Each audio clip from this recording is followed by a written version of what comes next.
என்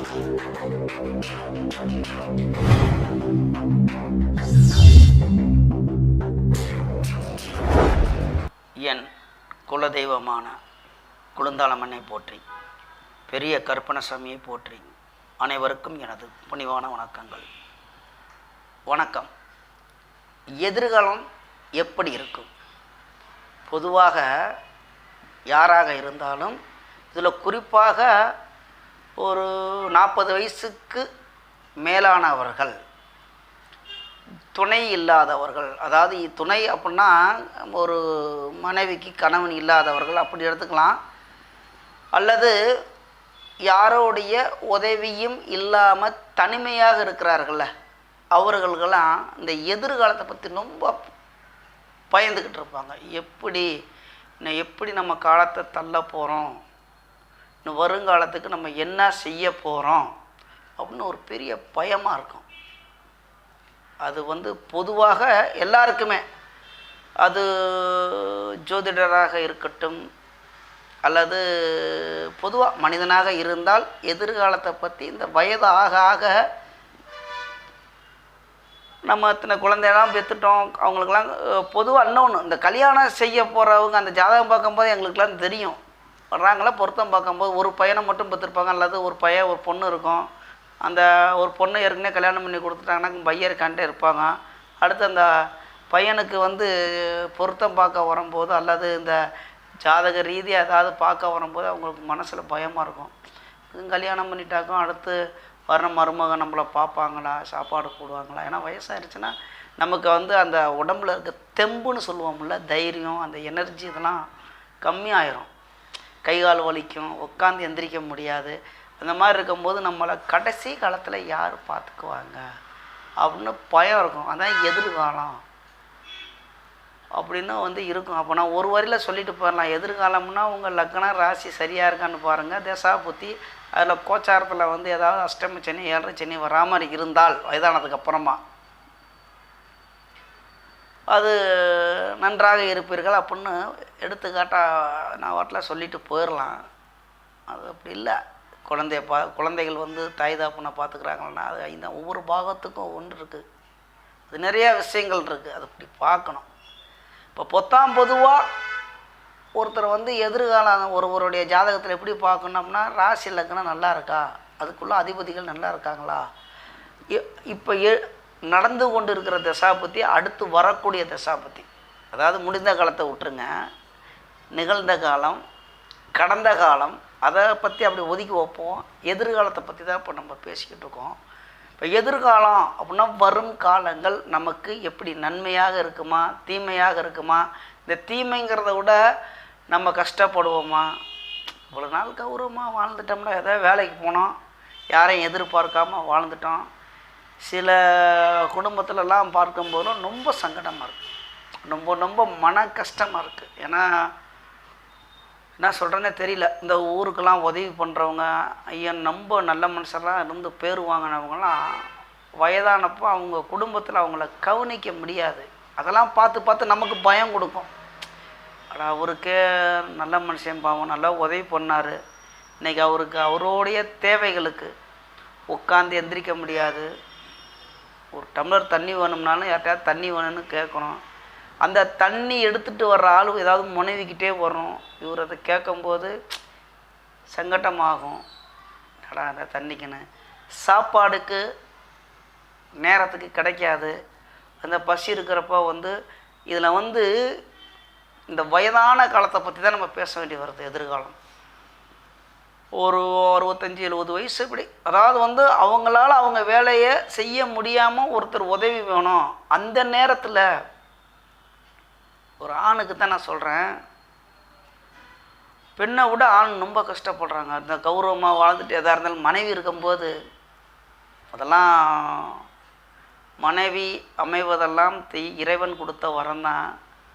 நல்ல கௌரவமாக வாழ்ந்துட்டு நல்லா வயதாகி நல்லா உழைச்சலாம் குடும்பத்தில் போட்டு பிள்ளைகள்லாம் அதாவது செட்டில் ஆயிடுச்சுன்னா லாஸ்ட்டாக அவர் தனிமரமாக நிற்பார். அந்த நேரத்தில் மனைவி போகிறது இறக்குறது, நமக்கு முன்னாடி இறந்துட்டாங்க அப்படின்னு ஒரு நல்ல கணவருக்கு கஷ்டப்படாமல் நம்ம துணைவி இறந்துட்டாலே அப்படின்னு ஒரு இடத்துல தனியாக நம்மள மாதிரி கஷ்டப்படலன்னு ஒரு சந்தோஷங்கள், அதாவது மனதில் ஒரு ஆறுதல் இருந்தாலும்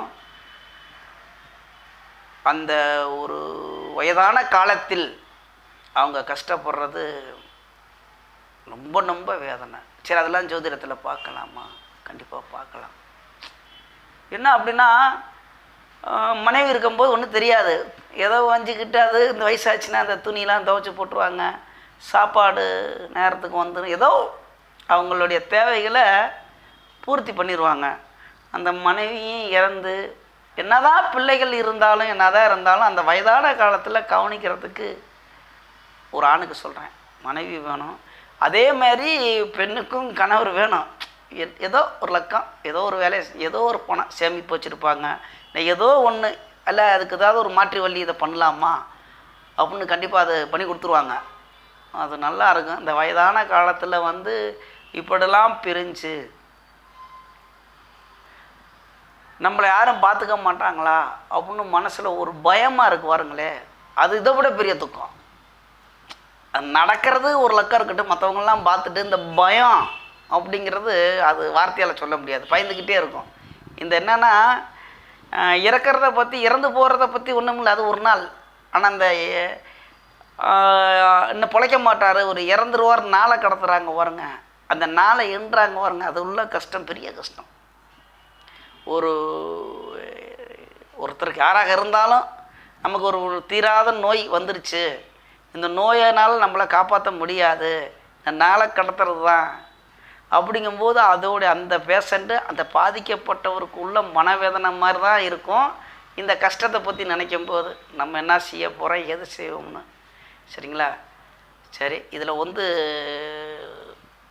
ஒரு அம்மையார் வந்து ஒரு ஜாதகத்தை போட்டு இப்படி தான் கேட்டிருக்காங்க, எதிர்காலம் எப்படி இருக்குன்னா, ஏன்னா இப்போத்தி என்ன அவங்களுக்கு 1968 பிறந்திருக்காங்க, அப்படிங்கும்போது கிட்டத்தட்ட 46 வயசு ஆகுது. அவங்க இந்த மாதிரி 46 கிடையாது, 56 வயசு, 68ங்கும்போது 56 வயசு ஆகுது. இந்த 56 வயசு உள்ளவங்க எதிர்காலத்தை பற்றி கேட்டிருக்காங்க. அதுக்கு முன்னாடி வந்து இந்த வேறு 2 பேர் கேள்வி கேட்டிருக்காங்க, அவங்களுக்கு என்னென்னு பார்த்துருவோம். ஏஎம் கவிதா, விருச்சிகம் ராசி, அனுசம் நட்சத்திரமாக 1981 31 ஜனவரி மாதம்னு போட்டிருக்கீங்க. அதில் எப்படி இருக்கும் அப்படின்னு மொட்டையாக போட்டிருக்கீங்க, அது நல்லா தான் இருக்கும். விருச்சிக ராசிக்கு இப்போ கோச்சார ரீதியில் எதுவும் இல்லை, நான் லக்னம் தசா புத்தி ஒவ்வொரு பாவகத்துக்கும் எந்தெந்த கிரகம் இருக்குது அதெல்லாம் பார்த்து நான் சொல்லணும் அப்படின்னு எடுத்துக்கிட்டிங்கன்னா,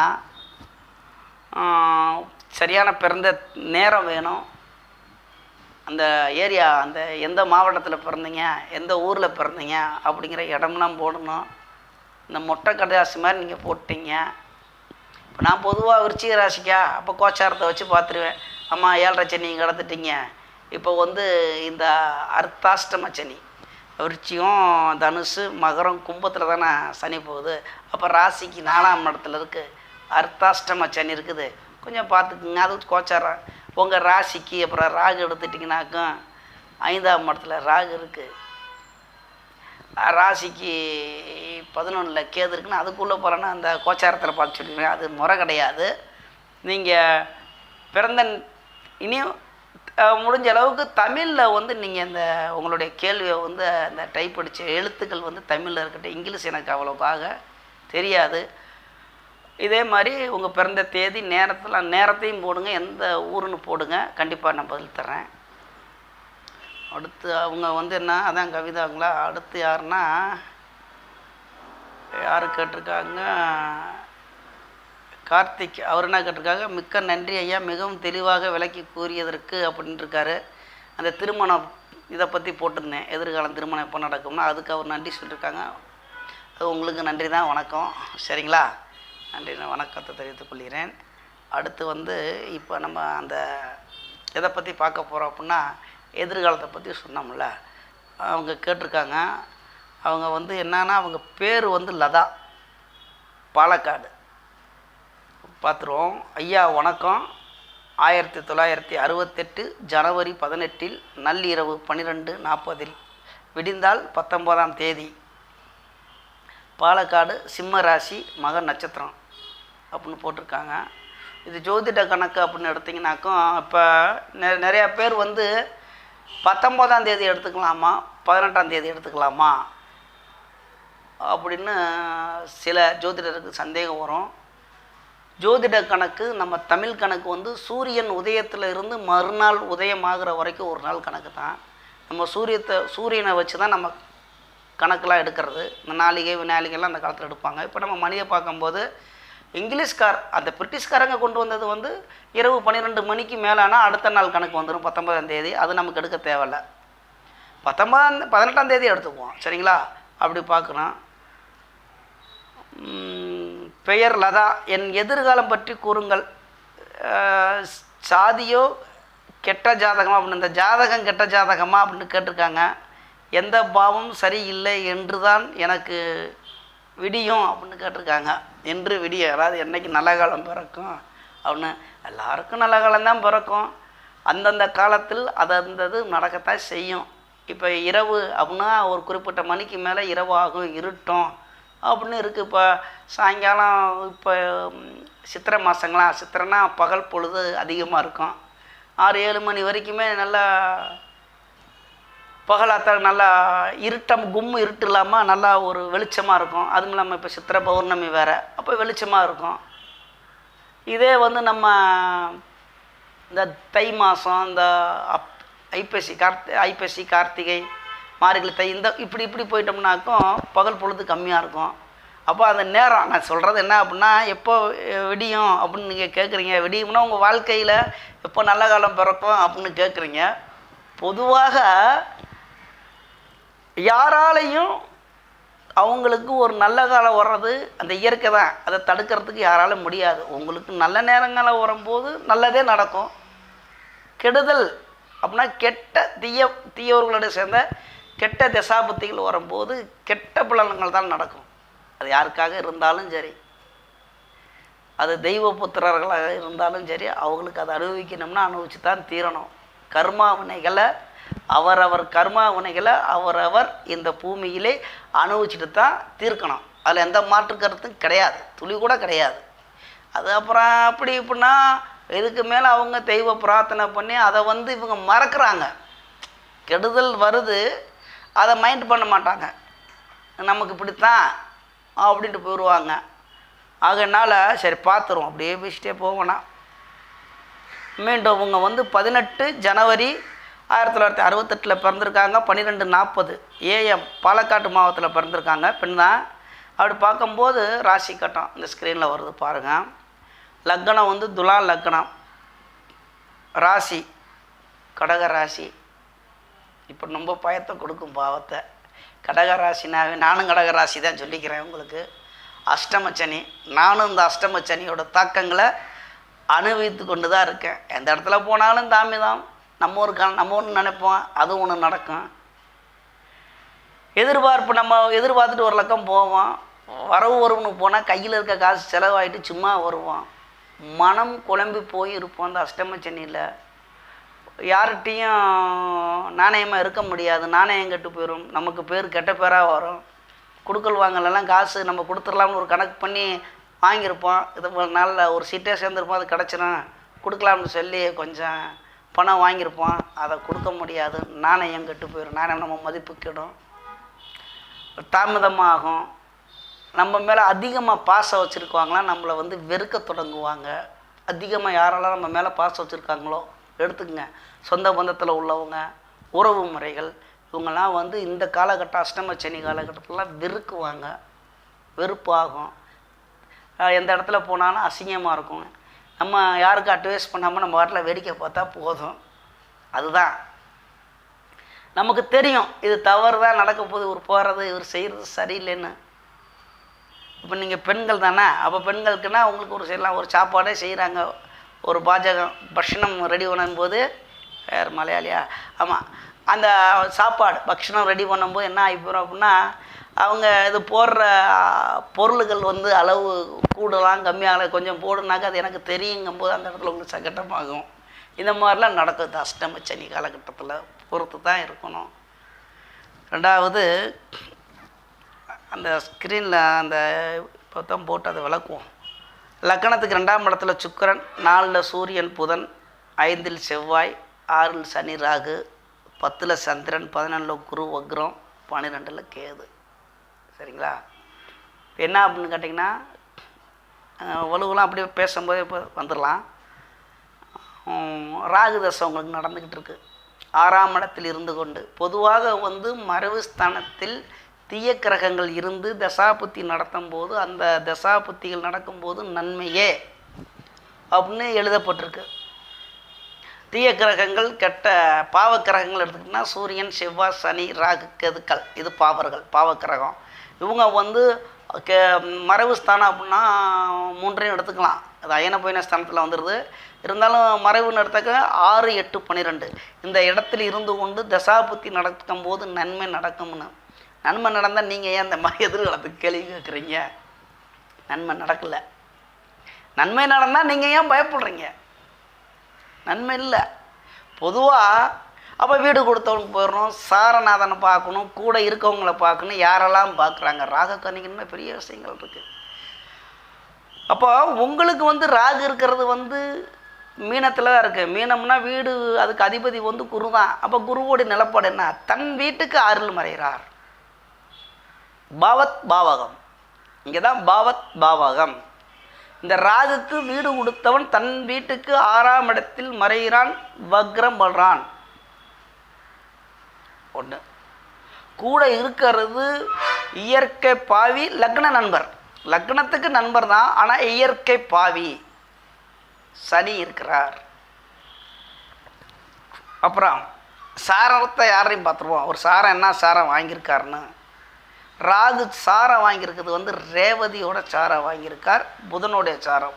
அந்த புதனும் போய் சூரியன் இடத்துல அஸ்தங்கமாகி 4ஆம் இடத்துல இருக்கார். அப்போ இது எங்கெல்லாம் கனெக்ட் ஆகுது பாருங்கள். உங்களுக்கு லக்னத்துக்கு 4ஆம் பாவகம் சாரநாதன் புதன் இருக்கிறார், 6ஆம் பாவத்தில் ராகு இருக்கிறார்.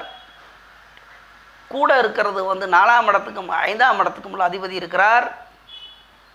11 லாபஸ்தானம் 11ஆம் இடத்தில் இங்கே குரு இருக்கிறார். அப்போ 3ஆம் இடம், 6ஆம் இடம், 4, 5, 12 இத்தனை பாவகமும் உங்களுக்கு இப்போ வேலை செய்யும். ஒவ்வொரு பாவத்துக்கும் ஒவ்வொரு காரத்துவங்கள் இருக்குது. அப்படிங்கும்போது 3, 6 நம்மளுடைய பயம், அதாவது இந்த பயத்தை பற்றி கேட்குறீங்கள, இந்த 3ஆம் இடம் தான் தைரியம், வீரியம், புகழ், கீர்த்தி, படிப்பு, நல்ல பயிர் வாங்கிறது, இப்படி எடுத்துக்கலாம். 6ஆம் பாவகம் ரொண ரோக சத்ருவு சாணம், கடன், வம்பு வழக்கு, நோய். உங்களுக்கு பாருங்கள் என்னெல்லாம் பயம் வருதுன்னு. இங்கே குடும்பம் 4ஆம் பாவகம் குடும்பம், இந்த சனி இருக்கிறது கூட இருக்கிறது. 5ஆம் பாவகம் நீங்கள் பெற்ற பிள்ளைகள். 11ஆம் பாவகம் நம்ம சேமிப்பு. எல்லாமே கரைஞ்சிக்கிட்டு போய் கொண்டிருக்கு. இப்போ இதெல்லாம் போக போக உங்களுக்கு பயம் வருது. பிள்ளைய பார்க்குமா, நம்ம குடும்பம் எப்படி இருக்கும், நம்ம உடல் ரீதி எப்படி இருக்கும், சேமித்த பணமும் போயிடுச்சே, யார் பார்த்துக்குவாங்க, எதிர்காலத்தை பார்த்து சொல்லுங்க ஐயா அப்படின்னு தான் நீங்கள் இப்போ கேட்குறீங்க. சரிங்களா? அஷ்டமச்சனி வேறு நடக்குது உங்களுக்கு. அப்போ இந்த அஷ்டமச்சனி அப்படிங்கும்போது ஒரு மனிதனை எவ்வளவுக்கு பிழிஞ்சு எடுக்கணும், எவ்வளவுக்கு எவ்வளவு அவனை காயப்படுத்தணுமோ அவ்வளவுக்கு அவ்வளோ அசிங்கம், கேவல, துன்பத்துயரம் தான். இப்போ பொதுவாக தெரிஞ்சவங்க அஷ்டமச்சனி நேர காலத்தில் இப்போ ஒரு ஜோதிடர் ஒரு கோயிலுக்கு போங்க அப்படின்னா வர்றவங்க இந்த கோயிலுக்கு போனால் சரியாயிருமா, இந்த அப்படியே, அதாவது தெய்வ நம்பிக்கை இல்லாதவர்கள், அது தெய்வ மறுப்பாளர்கள், அவர்கள் என்ன அப்படின்னா கேலி பேசலாம். இது ஏன் போக சொல்கிறாங்க அப்படின்னா, அந்த தெய்வத்திட்ட போய் நீங்கள் பிரார்த்தனை செய்யும்போது, அந்த தெய்வத்துக்கிட்ட போய் ஒரு நேரத்தை அங்கே கழிக்கும் பொழுது, அதோடைய சிந்தனையாக இருக்கும் பொழுது நம்மளுடைய கஷ்டங்களை நாம் மறக்கிறோம். அவ்வளோதான். இதுதான் நடக்கும் அப்படின்னு தெரிஞ்சுட்டான், சரி நடந்துட்டு போகட்டும். நீங்கள் பெருசாக கட்டுதல் நடக்கும்னு நினச்சிக்கங்க, கொஞ்சமாக தான் நடக்கும். அப்போ மனசுக்கு ஆறுதல். பொதுவாக எல்லாத்துக்குமே இப்போ நம்ம இந்த வீடியோ பார்த்துட்டு இருக்கீங்கன்னா எல்லாத்துக்கும் தான் சொல்கிறேன். யாருமே வந்து நான் சுகத்திலேயே வாழ்ந்துக்கிட்டு இருக்கேன் அப்படிலாம் சொல்ல முடியாது. கஷ்டப்படாதவங்க யாரும் கிடையாது என்னுடைய கருத்தில். இப்போ எனக்கு 51 வயசு ஆகுது, உங்களோட வயசு கம்மி தான். இருந்தாலும் என்னோட அனுபவத்தில் நான் பார்த்த அளவில் நல்லா பணக்காரராக இருக்கவங்க ஏழையாகிறாங்க, ஏழையாக இருக்கிறவன் பணக்காரனாகி அவன் தலைக்கு புரட்டாகி போய் இந்த மலையாளத்தில் தான் பழமொழி இருக்குல்ல, அர்த்தராத்திரியில் அல்பனுக்கு அர்த்தம் கிட்டியால் அர்த்தராத்திரியில் கொடை பிடிப்பான மாதிரி. அந்த புது பணக்காரன் இந்த மாதிரி நான் யோகா வரும்போது வாட்டில் அர்த்தராத்திரினா நடுச்சாமம்னு சொல்லுவாங்க தமிழில். அப்போங்க கொடை பிடிப்பான, மழையும் பெய்யாது வெயில் அடிக்காது ஒன்றுமே செய்யாது, அப்போ கொடை பிடிப்பான. ஏன்னா அவன் புது பணக்காரன். அந்த மாதிரி யோகா வந்துடும். ஏன்னா சேட்டை ஓட்டுறதுக்கு பேர் தான் அல்பன். ஒன்றும் முடியாத உனக்கு ஒரு வாழ்வு வந்தால் தமிழில் வந்து அல்பனுக்கு வாழ்வுக்கிட்டே அர்த்தராத்திரி கொடை பிடிப்பேன், அப்படி தான் வரும். அப்படிங்கும்போது இந்த கொடையை பிடிக்கிறேன் அப்படிங்கும்போது என்னென்னா இந்த மாதிரிலாம் வரும் யோகம். அப்போ அவனும் ஒரு காலம் வரும்போது இந்த கட்ட நிலைகள் வரும்போது இப்படித்தான். அப்போ நல்லா வாழ்ந்தவர்களும் கெட்டு போயிருக்காங்க, ரொம்ப கெட்டவனும் நல்லா இருக்கான். அதோடைய காலங்கள் இதுக்கு எதுக்கும் ஒரு காலம் வேணும், நேரவானம். நீங்கள் கேட்குறது எதிர்காலத்தை பற்றி எனக்கு சொல்லுங்கள் ஐயா அப்படிங்கிறீங்க. உங்களுக்கு எதிர்காலத்தை பற்றி சொல்லும்போது உங்கள் லக்னாதிபதி லக்கணத்துக்கு லாபஸ்தானம், 2ஆம் படம் வாக்குஸ்தானம், லாபஸ்தானம், பொருளாதாரத்தை கொடுக்குற இடத்துல தான் இருக்கான். அந்த தைரியம் வீரிய ஸ்தானத்தை குரு பார்க்கிறார். குரு பார்க்கிற இடம்னா நல்லா தான் இருக்குது. அதேமாரி 5ஆம் இடத்துல குழந்தையை கொடுக்கக்கூடிய இடத்துல செவ்வாயும் இருந்தாலும் லக்கணத்துக்கு 2க்கும் 7க்கும் அதிபதி 5ஆம் இடத்துல இருக்கிறார்கள். நல்ல குழந்தைகள் அங்கே குரு பார்க்கிறார். குழந்தைகள்னால நல்ல லாபம் தான் வருது, அதை பற்றிலாம் கவலை கிடையாது. குழந்தைகள்லாம் பார்ப்பாங்க, சரிங்களா? பயம் வேணாம். எந்த நிலைமையில் இருந்தாலும் உங்களை பார்ப்பாங்க. ராசிக்கு அதிபதி பௌர்ணமி சந்திரன் யோகத்தில் இருக்கிறார். அந்த இடத்துல ஆட்சியாகவும் இருக்கிறார். ஆகையினால் அவர் என்ன சாரம் வாங்கியிருக்கார்? சாரம் சந்திரன் நட்சத்திரம் ஆயில சாரம் தான் வாங்கியிருக்கார். ஆயில 4ஆம் பாவத்தில் தான் வாங்கியிருக்கார். இருந்தாலும் ஒரு எதில் லக்ன சந்தி வரதாரா சந்திரன் 29 டிகிரி அப்படிங்கும்போது 29.16 அங்கே விட இங்கே சிம்மத்தில் தான் வேலை செய்வார். அப்போ இப்படி எடுத்துக்கலாம். குருவோட இணைவு பெற்றிருக்கார். அப்போ சந்திரமங்கல யோகம், குருச்சந்திர யோகம் இதெல்லாம் கூடி வருது. எங்கே இருந்தாலும் சரி, இந்த சந்திரனை தூக்கி சிம்மத்திலேயே போட்டாலும் நல்லது தான், அந்த ஒளி இலக்க கிடையாது. அப்போ சந்திரன் உங்கள் ராசிக்கு அதிபதி சந்திரன் ரொம்ப வலுவாக இருக்கிறார். என்ன கஷ்டங்கள் வந்தாலும் உங்களால் தாங்கி கொள்ள முடியும், உங்களுக்கு உதவி கிடைக்கும், பயப்பட வேண்டாம். உடல் ரீதியாக கொஞ்சம் பாதிப்பு வரும். அஷ்டமச்சனி இப்போ நடக்குது. இந்த பயத்துக்கு காரணம் அஷ்டமச்சனி. அப்போ நீங்கள் விநாயகர் கோயில், ஆஞ்சநேயர் கோயிலில் போய் தெய்வத்தை பிரார்த்தனை பண்ணி சாமியை கும்பிட்டு உங்களுடைய மனதை ஆறுதல் படுத்திக்குங்க. அவ்வளோதான் சொல்ல முடியும். ராகு தசை வருது. 6ஆம் இடங்கிறது ராகுன்னா இந்த நரம்புக்கு சம்மந்தப்பட்டது, இந்த கைகால் சம்மந்தப்பட்டது. சனியும் வர்றேன் கூட. அப்படிங்கும்போது ஜாயிண்ட்டுக்கு வலிக்கிறது. உங்கள் வயது வேறு ஆகி போச்சு, தூங்கினா சோம்பேறித்தனமாக எந்திரிக்க முடியாது, உடம்பு வலி. அப்போ இதெல்லாம் வந்து தெய்வ பிரார்த்தனை, அதுக்கு உள்ள ட்ரீட்மெண்ட் எடுத்துக்கிட்டு மனசை ஆறுதல் படுத்திக்குங்க. அப்போ உங்களுக்கு எதிர்காலம் அப்படின்னு நல்லா தான் இருக்குது. இப்போ ராகு தசையில் போய்கிட்டு இருக்கு. ராகு தசை இப்போ என்ன போயிட்டுருக்கு? ராகு தசை குருபுத்தி முடிச்சு ராகுல சனி போகிறேன் 2026 வரைக்கும். பயந்தேன். உட்காந்தா ஏதோ ஒரு படத்தில் தானே பயம் கமலாசம்பரம் ஏதோ ஒரு படம் வரும். நின்னா பயம், உட்காந்தா பயம், பார்த்தா பயம், எந்திரிச்சா பயம், ஒரு இதை போய் தொட்டா பயந்தேன். என்ன நடக்குமோ பயம் அப்படின்னு இருக்குங்க. இப்போ ரொம்ப பயந்து போயிருக்குங்க. ராகு தசை சனி பற்றி முடிஞ்சுன்னா ராகு புதன் கேது அப்புறம் சுக்கிரன் சூரியன் சந்திரன் செவ்வாய் அதெல்லாம் பரவாயில்ல. அந்த 2026 முடிஞ்ச ஐயா ஒரு நாளாயா இன்னும் 2 வருஷமா அப்படிங்கிறீங்க. வேற ஒன்றும் பண்ண முடியாது.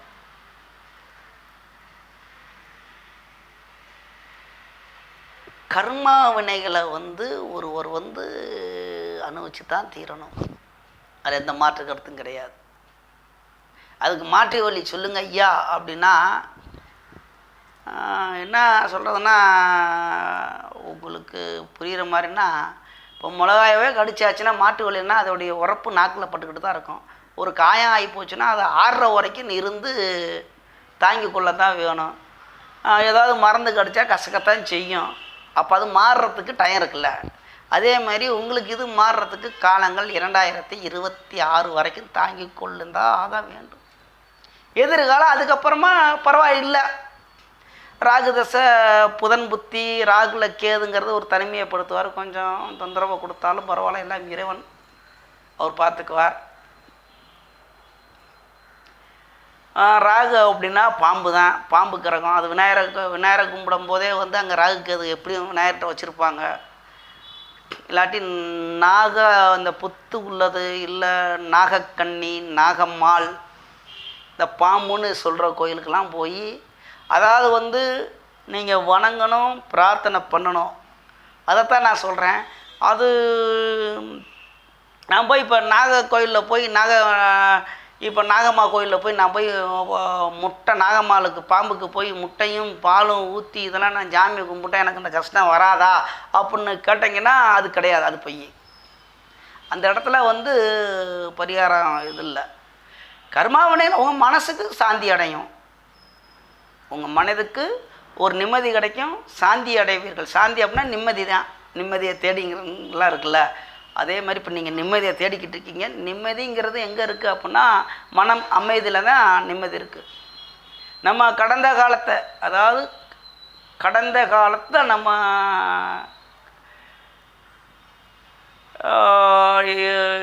எதிர்பார்க்கக்கூடாது. கடந்த காலத்தில் நீங்கள் எப்படி இருந்தீங்க, நம்ம இப்படி இருந்தோம் அப்படி இருந்தோம், நம்ம இப்படிலாம் உதவி பண்ணோம், அவங்களுக்கு உதவி பண்ணோம், இவங்களுக்கு உதவி பார்த்தோம் அப்படின்னா இப்போ எதிர்காலம், இப்போ நடந்துக்கிட்டு இருக்க நிகழ்காலத்தில் வந்து யாருமே நம்மளை பார்க்க மாட்றாங்க. அடுத்து இதே மாதிரி போச்சுன்னா எதிர்காலம் எப்படி இருக்கும்? கடந்த காலத்தில் நீங்கள் நல்லா தான் இருந்தீங்க. செவ்வாய் தசை வந்துச்சு, 2க்கு 7க்கும் அதிபதி 5ஆம் இடத்துல இருக்கார். குழந்தை நல்ல லாபத்தை கொடுத்தார், கணவர் நல்ல லாபத்தை கொடுத்தாங்க. செவ்வாய் வந்து 2ஆம் இடத்துக்கு அதிபதி 5ஆம் இடத்துல இருக்கிறதா நம்ம வருமானம் தான் வந்துச்சு. அதில் வச்சு நீங்கள் நல்ல பேர் போகணும் தான் வளர்ந்தீங்க. அதை பற்றி கவலை கிடையாது. செவ்வாய்க்கு முன்னாடி சந்திரங்கும் போது நல்ல 10ஆம் இடத்துல இருக்கார். பௌர்ணமி சந்திரன் அவர்லாம் நல்ல யோகத்தை தான் கொடுத்தார். அப்போ உங்களுக்கு கடந்த காலம் எப்படி இருந்துச்சுன்னா நல்லா அருமையாக இருந்தீங்க. இப்போ நிகழ்காலம் அஷ்டம சனி, ராகு தசை, சனி புத்தி, ஒன்றும் பண்ண முடியாது. சரி, இதுக்கு நான் என்ன தான் செய்கிறது? தெய்வ பிரார்த்தனை தான். நீங்கள் எந்த தெய்வத்தை கும்பிட, கிறிஸ்துவ மதமாக இருந்தாலும் சரி, இஸ்லாம் மதத்தை சார்ந்தவர்களாக இருந்தாலும் சரி. இஸ்லாம் மதத்தினா அந்த மத சார்பற்ற தெய்வ பிரார்த்தனை. கிறிஸ்துவ மதம் அவங்களுக்கு வந்து ஒரு பிரார்த்தனை தான். ஹிந்து மதத்தை சேர்ந்தவர்கள் அதுக்குள்ளே ஒரு கோயிலுக்குள்ளே பிரார்த்தனை. அப்போ நீங்கள் அந்த வழிபாடு செய்யும்போது ராகு அப்படின்னாக்கும் ராகும் சனி எடுத்திங்கன்னா முன்னோர்கள், இது சொல்லக்கூடாதான் பிரார்த்தனைக்கு, இருந்தாலும் இங்கே வந்துடலாம்ல. சனிங்கிற ஒரு முன்னோர்கள், ராகு முன்னோர்கள், பாட்டேன் போட்டேன். அப்போ இந்த மாதிரி நம்ம குடும்பத்தில் இறந்தவர்களுக்கு முன்னோர்களுக்கு ஒரு திதி கொடுக்கறது, இல்லை அவங்களுக்கு ஒரு சாந்தி படுத்துறது, அவங்க இறந்த நாளுக்கு ஏதாவது ஒரு முடியாதவர்களுக்கு ஒரு அன்னதானம் பண்ணுறது, இதெல்லாம் வந்து சேர்ந்து நம்ம மனசை ஆறுதல்படுத்திக்க வேண்டியதான். இதுதான். அப்புறம் உடனே கேட்பாங்க, நானே முடியலன்னு வந்தால் நான் எங்கிட்டயா செலவு பண்ணுறதுன்னு. இதெல்லாம் ஒரு நம்மளால் முடிஞ்ச உதவி தான். இப்போ 10 ரூபா நம்ம கையில் இருக்குன்னா 2 ரூபா செலவு பண்ணுங்க, 8 ரூபா நீங்கள் வச்சுங்க. இப்படி தான் நம்ம பண்ண முடியும். இல்லை நீங்கள் ஒரு டீ குடிக்க போகிறீங்க, முடிந்தால் ஒரு ஆளுக்கு டீ வாங்கி கொடுங்க. எதிர்காலம்லாம் உங்களுக்கு நல்லா தாமா இருக்குது. ராகு தசை சனி பற்றி போகணும், அஷ்டம சனியை கிடக்கணும். பொதுவாக வந்து உங்களுக்கு லக்னம் ராசிக்கு அதிபதிலாம் நல்லா வலுவாக இருக்க காரணத்தினால நீங்கள் பயப்பட வேணாம். ராசிக்கு அதிபதிலாம் வலுவாக தான் இருக்கார், ஒன்றும் பயப்பட தேவையில்ல. இங்கே லக்னமும் வலுவாக தான் இருக்குது. லக்னம் எடுத்துக்கிட்டிங்கனாக்கா லக்னத்தை யாரும் பார்க்கணும், லக்னம் என்ன புள்ளியில் விழுந்திருக்கு அப்படின்னு கேட்டிங்கன்னா லக்னம் வலுவாக தான் இருக்கும். பார்த்துருவோம். லக்னம் வந்து சுவாதி ராகுவோட சேர்ந்தன வாங்கியிருக்கேன், ஒன்றும் பிரச்சனை இல்லை. லக்னம் ராகுவோட சேரவங்கனால ராசி அருமையாக இருக்குது.